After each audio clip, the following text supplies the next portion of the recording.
салому алайкум бинандагони азиз. Шумораи муҳоҷирони корӣ дар Русия дар муқоиса ба моҳи сентябри соли гузашта қариб 25% кам шудааст. Ба наздики 1,8 миллион нафар расидааст.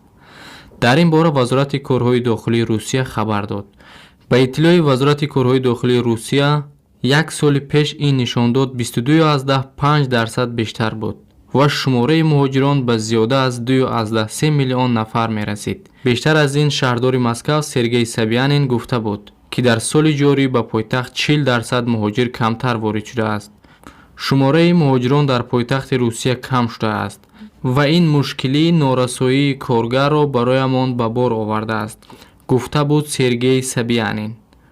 ба гуфтаи вай, норасоии муҳоҷирон дар бахши хадамоти коммуналӣ ва поккории кӯчаҳои Москав мушоҳида мешавад. ин кори дастӣ аст ба белу лом. На ҳамаи муҳоҷирон омодаанд, ки ин корро анҷом диҳанд, гуфта буд Сергей Собянин. бино ба таҳлилҳо, пешравии бемории COVID-19 боис гардид, ки 40% ширкатҳо дар Русия ба камбудии нерӯи корӣ рӯбарӯ шаванд. ва пеш аз ин роҳбари ҳизби либерал-демократи Русия Владимир Жириновский дар як баромади телевизионии худ хостори ҷалби бештари муҳоҷирони меҳнатӣ аз Тоҷикистон шуд. Владимир Жириновский дар мусоҳиба бо рӯзноманигор Владимир Соловьёв изҳор дошт, ки агар Русия ба коргар ниёз дошта бошад, бигзор бештар аз Тоҷикистон ҷалб шаванд. Русия метавонад интихоб кунад. бештари муҳоҷирони меҳнатӣ бояд аз Тоҷикистон ҷалб карда шаванд, гуфт Жириновский.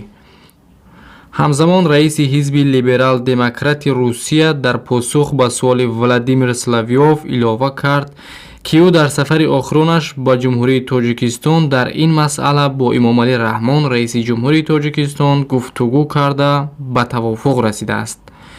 ёдрас мешавад, ки тибқи иттилои Гулрӯ Ҷаборзода, сардори Вазорати меҳнат, муҳоҷират ва шуғли аҳолии Тоҷикистон, тӯли 6 моҳ 129,807 шаҳрванди Тоҷикистон барои кор ба хориҷа рафтаанд.